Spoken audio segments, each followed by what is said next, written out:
चेहरा लटका करके खड़े थे। इस लड़के को समझ में आ गया कि इन गांव वालों के पास में राजा का पैसा चुकाने के लिए पैसा नहीं है।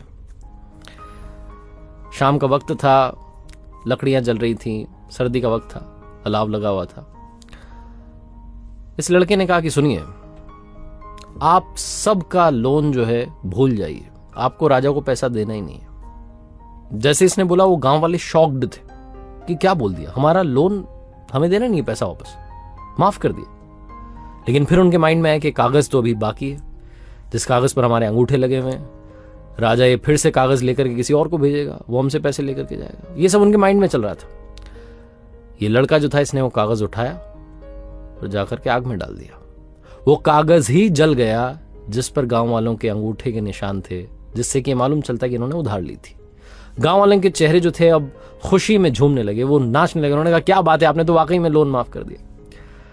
राजा साहब को कहना हमने बहुत सारी दुआएं भेजी हैं, बहुत सारा प्यार भेजा है। ये लड़का वहां से रवाना हुआ, राजमहल में पहुंचा।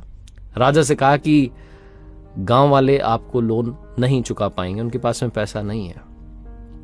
राजा ने कहा कि आप पागल हो गए हो, क्या बात कर रहे हो, पैसा लेकर के नहीं आए। लड़के ने कहा कि आपने कहा था ना कि राजमहल में क्या चीज नहीं है वो लेकर के आना, मैं वो लेकर के आया हूं उन पैसों के बदले।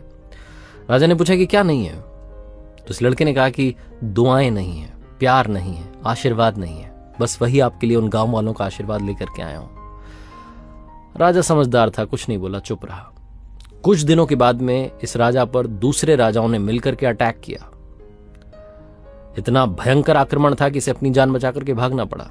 ये लड़का भी साथ में था। इसने कहा कि सुनिए, मैं आपको एक जगह पर छुपा सकता हूं, उसी गांव में चलते हैं जो पहाड़ के नीचे तलहटी में, वो गांव वाले आपको बचा लेंगे।